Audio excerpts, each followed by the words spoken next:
Hello again, everyone. Zack Attack is here at my Nxt Takeover Brooklyn 2 review for tonight, Saturday, August 20th, 2016.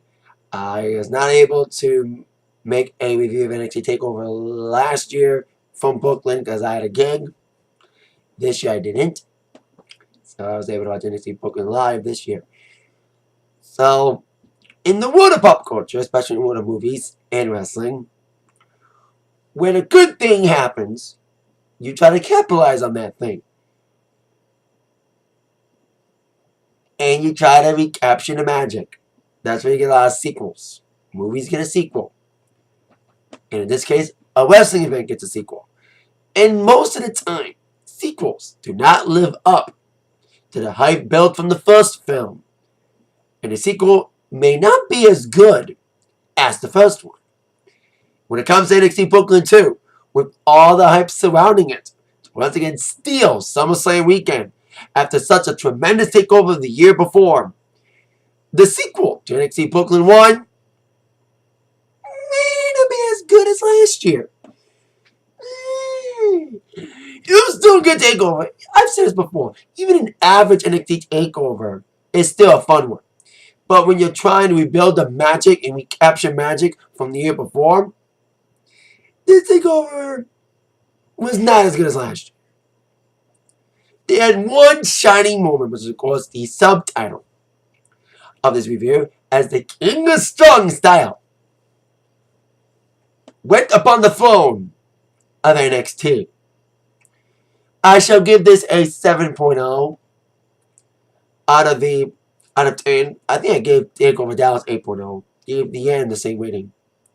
It had some good highlights. You had two NXT wrestlers in there that were formerly of TNA, including one glorious debut and another debut that should have been on a regular NXT, not Takeover. A tremendous tag team title match. The main event was good. Could be a little bit more exciting, but still, decent main event. Co-main didn't capture the magic of last year's co-main. And I'd say for the second takeover in a row, the tag team title match was the best match of the night. So let's get down to our first matchup of this decent NXT takeover.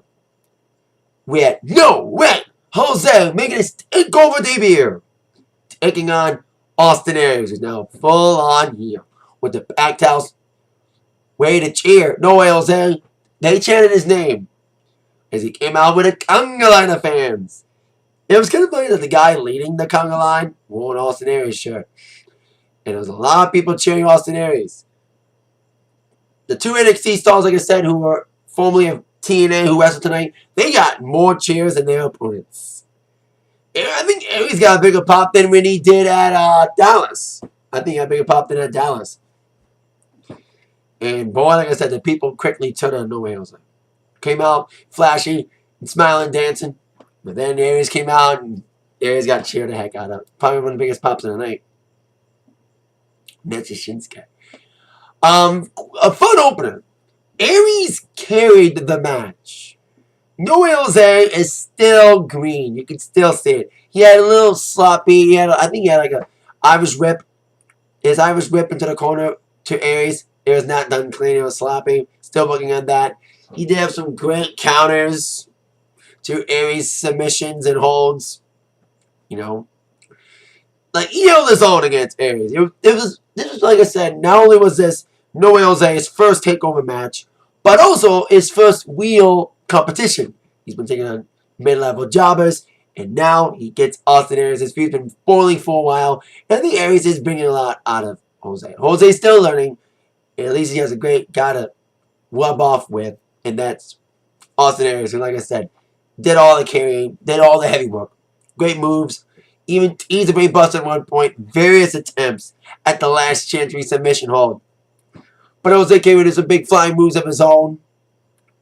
Some great offense. You know, it's still a little sloppy, but still. But every time Jose came alive, people were saying no way, because they didn't want Aries to lose. It could be a big win for No way. He has to have his definitive win. His career-defining win. It would be a huge victory for No Way Jose to really step up his game in NXT, especially against such a high-caliber name. But tonight wasn't Jose's night. Despite Jose's great efforts in trading some big punches and kicks, he got big power bomb off the top rope, a sunset flip bomb from Aries on the top rope. Went straight into the last chance out of that, and No Way Jose wasn't happening. And Austin Aries gets the victory.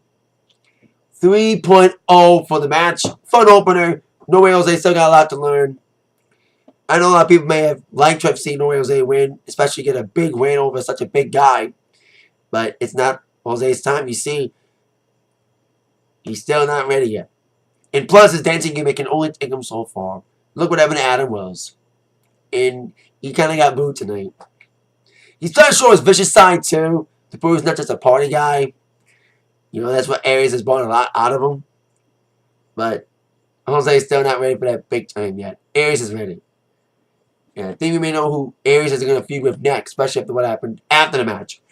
So Aries wasn't done. He beat the crap out of Jose Samoa and put him again in the last chance lead. And then Daniel Tommy came out. This is Daniel's first takeover appearance in over a year. Of course, he has been back, after over a year away, after his shoulder injury, right before NXT Takeover in May. I think it was supposed to be a triple threat between him, Tyler Breeze, Finn Balor. The match that would give Finn Balor the number one contendership for the NXT Championship. Of course, he would win the title 2 months later in July in Japan. That's where Daniel's from. And he comes into NXT, a whole different atmosphere. Now Shinsuke's in. Yes, to try to steal attention from the other big Japanese star in NXT. Of course, Dale made the rescue. Attacking Aries, some nasty moves, and setting up and kneeling the GTS go to sleep. Due to CM Punk chance. Thank God they didn't shower that with CM Punk chance throughout the evening and troll the show with it. And Daniel's done. That GTS is one of his finishing moves. He's teased it on TV a couple times. He's never done it on TV, unless I missed it. But he's done it at a house show. But he's never done a GTS, especially on this stage. So he nailed Aries with it, setting up a possible feud. Because ever since Adeo's been back, he's becoming floundering in squash matches, with no direction. And now his first major feud back is apparently going to be Austin Aries. And I think this matchup should be very intriguing whenever it does take place. It'd be a great way to get Adeo back in the game, especially against a higher up competition. One of the Japanese best taking on one of the best from TNA. So it's kind of cool to see that moment. So there you go. On to our next matchup in the women's division. This is the first time since NXT Takeover London that we have more than one women's match. 2 women's matches tonight. But I think this match should have been on NXT. It wasn't takeover quality, but it didn't hurt. Because it was a debut tonight. A couple debuts. We had a debut of Ember Moon. I remember seeing the trailers, but I thought it was a guy. But Ember Moon is a girl who is trained by Booker T and another guy. I forgot his name. It's like a hard to pronounce name. She took on Billie, the Australian, who's now trying to break out. With a lot of women in NXT gone the main roster. Especially recently Alexa Bliss and Carmella leaving. One more maybe finally going out the door. We need some more women to shine. There was a 6-woman tag recently in the last regular episode of NXT with an Irish girl. I forgot her name.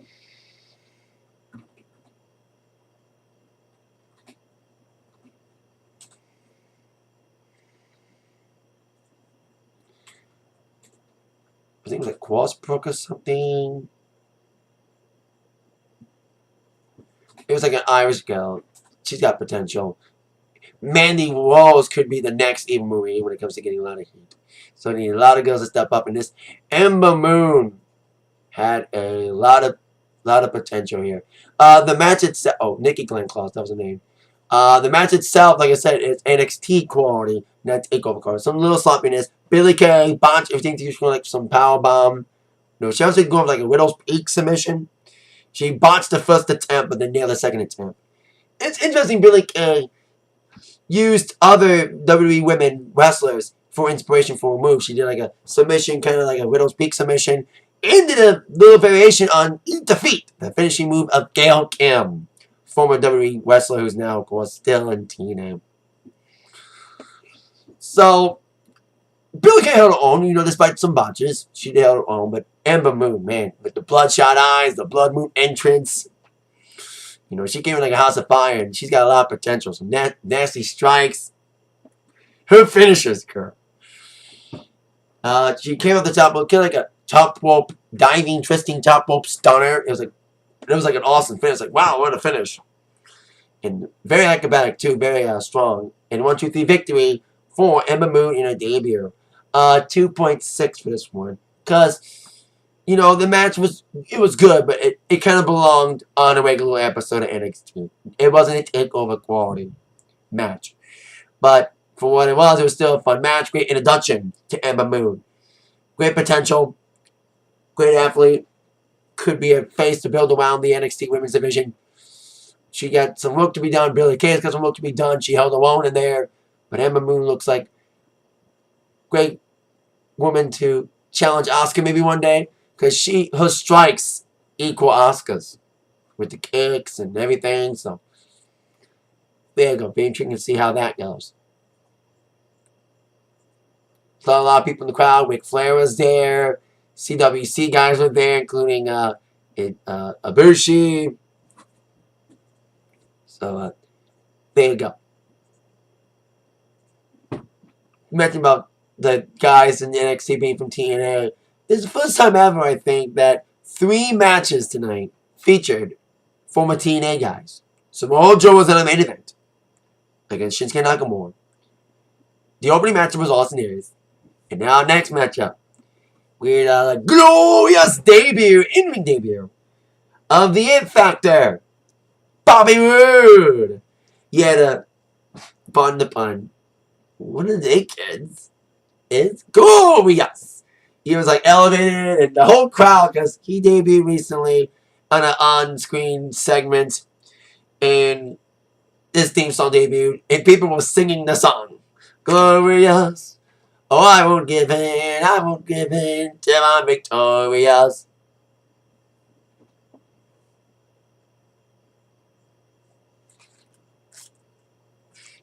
Like, people were singing it, and he's the heel, by the way. He got a heel promo dissing Brooklyn, yet they cheered him like crazy. I thought the 2 TNA guys got cheered more than opponents. Well, unless you're Samoa Joe. Samoa Joe didn't get that cheered during his match. Because you have the King of Strong Style in there. The King of Japan. So we'll give him a fancy robe like he did in TNA. Too bad he didn't come out to I'm on the chain. But TNA trademarks that. So Roode came out taking on Andrade Cien Almas. Man, is he falling off the ladder. I think WWE's losing faith in him. He had an impressive debut against Tiny Linger at NXT Takeover the end. But after that, he's kind of been lost in the shuffle. I think he's lose. I think they're not. I think his push is coming to an end. I don't think he's a. I think he's like. I don't know if it's an attitude thing or maybe. But I think that he's losing faith in him, especially putting him against Aries in his in-ring debut tonight. And Roode looked great in his in-ring debut. But Almas did well too. He's got some work to be done. He needs to lose his suspenders. First he had white suspenders, now he's wearing red suspenders. Needs to lose those. He has some acrobatic moves coming in. Lucha Libre style came in. But Roode's hard knock style got the best of Almas. And, it had a lot of glorious chants. That was glorious, The crowd was full on Roode. They were cheering Roode so hard, man. Cien got nothing from the fans. He tried some offense in. Big nasty moves. They haven't had a striking contest, but Roode won out. Teased the crossface. They needed a spine buster move. Big nasty uppercut. Despite Almas' best effort, got caught in the glorious bomb, the newly renamed the Roode bomb. And 1-2-V victory for Bobby Roode in his in-ring debut in NXT. I also give this one a 3.0. Roode looked great. He carried the match, kind of like Aries did against No Way Jose. But Almas held his own in there too. You know, even if the crowd wasn't with him. And he was supposed to be the face, and he was a little cocky, you know, he had some little cocky moves. But that didn't phase Roode. You know, Roode's the heel, but guess what? He got cheered, like I said.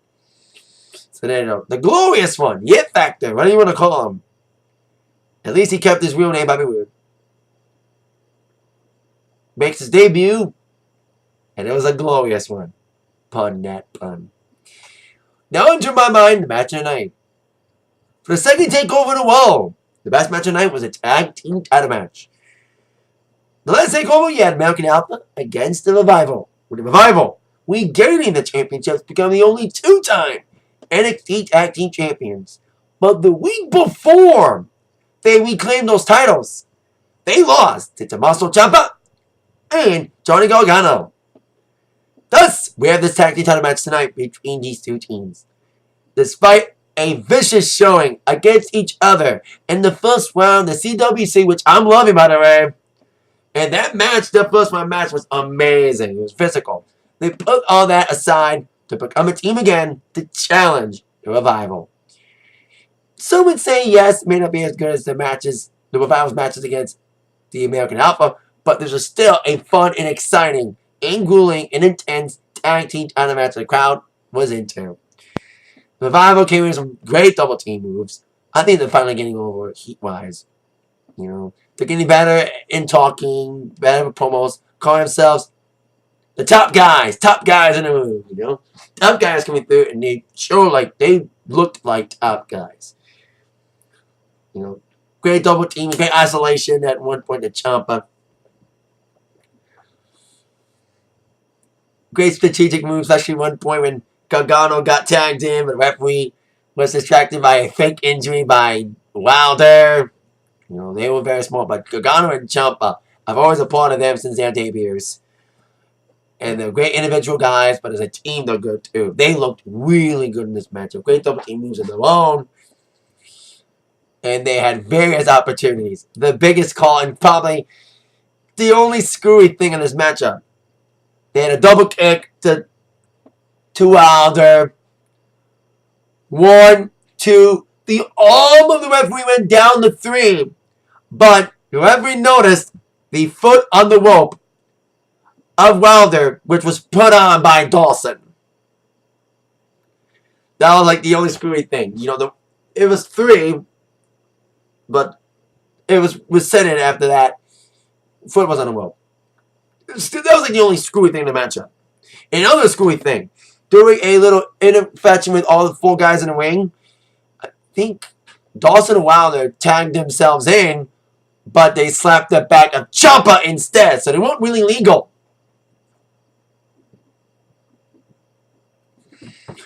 Like, the last 15 minutes were insane in this match. Counter after counter, pin after pin, and Gargano and Ciampa came really close. But after that really close call, after that foot on the rope, that was the last chance they were going to get.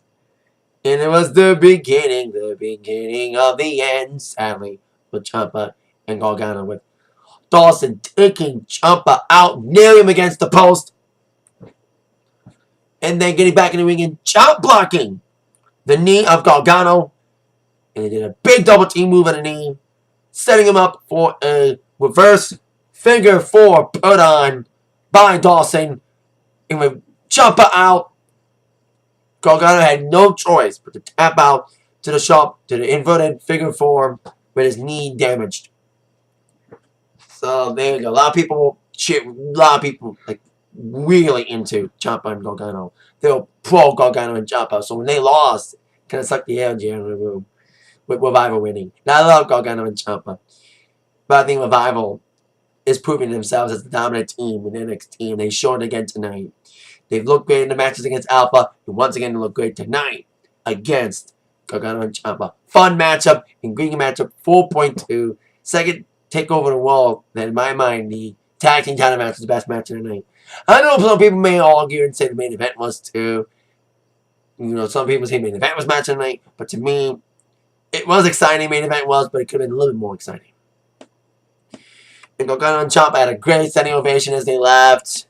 I thought maybe they were going to build upon the tension from the match at CWC. Ciampa lost at the roll-up from Gargano after Ciampa looked really good in that matchup. I thought he was going to turn heel or something, but they never turned heel. I'm glad they didn't because it would have ruined the moment of them walking out. But I think they may break up, especially stemming from the CWC. At least they're building upon it. But fun matchup, great matchup between these two great teams. Now on to our co-main event for the NXT Women's Championship. 1 year ago at NXT Takeover Brooklyn, Bayley was challenging for the NXT Women's Championship against Sasha Banks in a match considered match of the year. It was the match of the night, undisputed match of the night, and match of the year when it comes to not just any match, man or woman, but best women's match of the year. It was an exciting matchup, a grueling matchup, and a great ending for Bayley capturing the NXT Women's Championship. As Bayley was doing that, a Japanese woman was seen in the crowd watching this takeover. 1 year later, this Japanese woman, Asuka, is now your NXT Women's Champion since TakeOver Dallas defeating Bayley. And now the rematch is taking place in the same place that Bayley won the championship a year ago. And let's get the elephant out of the room. This match was not as good as Bayley and Sasha. It can't be. You cannot top a classic. It's like Michael Jackson's Thriller. You can never top it. Despite what you do, everyone's going to say, oh, it's not Thriller. No matter what Michael Jackson did at the Thriller, when it comes to bad or dangerous, it's not Thriller. Same with Bayley and Asuka tonight. It was good, but it wasn't Bayley Sasha. But it was a little better than Dallas. I'll say that much. This match was better than Dallas. Just a slight. Because it had a definitive winner. There was no doubt of who won. And Bayley looked more motivated with the crowd on her side. Especially with Izzy there. Izzy wasn't there when she won last year. One of our big fans from NXT in Full Sail. So she was motivated to win for Izzy and her fans around the world, huggers. And Bayley looked more motivated. But the nasty strikes of Asuka got her early, especially a vicious knee to the face that almost broke her nose. And the vicious attacks from Asuka got to Bayley. But this time, Bayley did have some fight back. She had some strikes of her own. He even told Asuka at one point, hit me in the face instead of your knees. With your face. And then a little striking contest. And at one point, Bayley did nail the Bayley to belly. But Asuka kicked out of it. The move that sent Bayley the championship didn't get it done this time. And there's a lot of split. Crowd was split. A lot of Bayley fans, a lot of Asuka fans. You had Bayley's gonna hug you, Asuka's gonna chill you. Conflicting chants with those two. So despite Bayley's best efforts to become the first two-time NXT Women's Champion with Sasha and Becky Lynch watching from ringside, unfortunately, the old saying goes, lightning does not strike twice. And it was a vicious leg strike to Bayley. After the Bayley to belly and all that, and various attempts at the Asuka lock, Bayley got nailed with some nasty moves. A big ball saw kick and a 1-2-3 victory for Asuka. A definitive win for Asuka. Because when Bayley lost to Asuka, of course, Bayley was in the Asuka lock. She passed out. She never tapped out. And there was a little bit of doubt that Asuka, she never truly beat Bayley. Because Bayley never gave up. But this time, Bayley's shoulders were pinned to the mat clean. And Bayley got the loss. And Asuka got the definitive victory. over Bayley. 3.9, a little better than the match at Brooklyn. And we thought NXT Dallas was the last match of Bayley. Well, she did appear at Battleground, but it was noted as a one-time appearance. But I believe now, finally, they've been delaying the inevitable. They're finally going to do it. Bayley on the main roster. And it felt like that tonight. It felt more like that than it was in Dallas. You know, I think they wanted to give Bayley one more match in NXT. And what better way to go out than to go out in the building that you won the year before. A magical building. That is the Barclays Center in Brooklyn. And the crowd was standing up and applauding Bayley and hugging everybody. A very emotional moment for Bayley. So there you go. Sad to see Bayley go, but I think we all know where it's going to head. A full-time main roster turn. We'll see when that happens. With a lot of these great NXT people going to main roster, you got a feeling with new people. There was a new video that happened, a vignette, Saturday. Don't know who that is or whatever. Be interesting to see how that goes. It's kind of a cryptic video, so we'll probably see more of that next couple weeks. It may debut the Nxt Takeover. We shall see. And he also announced first NXT dates in Australia and Asia. That's awesome. The question is, will there be a takeover from Australia? Because they had a takeover in December last year from London. So I believe that, because they always have a takeover in December, and this time it could be from Australia. Could be another tape delay thing.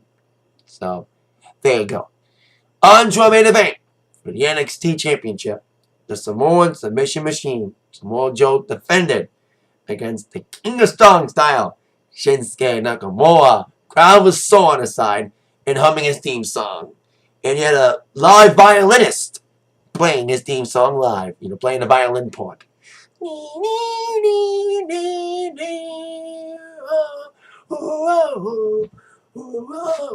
And there's a little build-up tension between these two from the get-go. You know, a little bit of tension. You know, a little bit of mind games played. But the match itself was exciting, but it could have been a little bit more exciting. It was a fun match. You know, very interesting matchup between the fast-paced, frenetic style of Shinsuke, and, you know, the strong style, taking on Samoa Joe. It's interesting. Shinsuke's matches since his match against Sami, still exciting, but maybe not as good as his. When you have a debut match that was so great, you know, I said it earlier, when you did one great thing, people won't let up on it. You know, like Shinsuke Aries was good, but it wasn't Shinsuke Zayn. Same with this one. Shinsuke Joe was good, but it wasn't Shinsuke Zayn. You know, he had such an epic debut. It's hard to top it. You know, because it was that good. And match of the year candidate, and still is at this point. In my mind, it's still match of the year. In my mind, I don't know, it'll be a lot of debate, but in my mind, at this point in August, Shinsuke Zayn is match of the year. Still, in my mind, there's been matches that come close, but none's come close to Shinsuke Zayn's own spot. It is one kind of game club, but not exactly.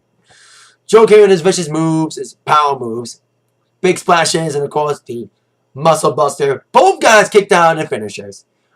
Shinsuke kicked out of the Muscle Buster, and also Joe kicked out of the Kinshasa, the Boombaye. Both guys went for submission holds, especially Joe going for the classic a couple times. And like I said, the match was good, but could have been a little bit more exciting. Some good striking. It was a hard-struck fight, but not as good as it should have been. Especially with who won this match. The fans were definitely on, like I said, they were definitely on Shinsuke's side. They were definitely on the side of Shinsuke. There were some Joe fans, but not many. Unlike the other teenage guys that got cheered. Despite Joe's best efforts to reclaim the championship and try to outpower the King of Strong Style, but I need to ask this. Why can't Shinsuke sell knee injuries for his life? Every time he gets a knee injury, he doesn't sell it. I love Shinsuke. That's his only weakness. He doesn't know how to sell knee injuries. It happened in his match against Aries. It also happened in his match against Balor. Once again, knee injury again, suffered at Joe. He didn't sell it that much. You know, it's a great spot. You know, great near falls, especially when both guys kicked out of the finishers. But then came another Insta shot, Bombaye, set up after Joe got kicked in the back of the head. That's like I said, the second Bombaye. And 1, 2, 3! Shinsuke Nakamura, junior NXT champion. It only took him 4 months. It took Joe about 11 months to become NXT champion after his debut. He debuted around May of last year. And he won the championship back in late April, early May. So now Shinsuke Nakamura, we know one day he'll be the face of Raw or SmackDown. But right now he is the king of NXT. And he took his throne tonight in a decent match against Joe, 4.0. You know, could have been a little bit more exciting, but it was still a fun matchup. You know, it was kind of slow going. But once it got going, last 5 minutes, especially with both finishers, you know, being counted out by both guys. Still, decent matchup. We end Takeover on a good note. Especially after seeing Bayley lose and the Revival lose. Fan favorites they were all cheering on. You needed a feel-good ending. If Joe would have won, it would have been like an anticlimactic ending. It's kind of like if you have a pay-per-view and Roman Reigns win. Kind of an anticlimactic ending. And I love Joe, but it would have been a letdown. Because a lot of people were expecting Shinsuke to win. And he did win tonight. So what's next for Joe? Maybe a rematch. Maybe main roster. Who knows? But Shinsuke, a lot of challenges await him. Aries, Roode now. I'd love to see those two face off. Roode and Nakamura. That would be awesome. We saw Aries and Nakamura in May. And now I think we're going to get Nakamura, Roode. That's what I believe. And that is it. Nxt Takeover review. Thank you so much for watching. With that in mind, you were tapped by the review from Zach. Thank you so much, everybody. See you tomorrow for my SummerSlam review. See you later. And I'll give you a 2 sweet. Bye-bye.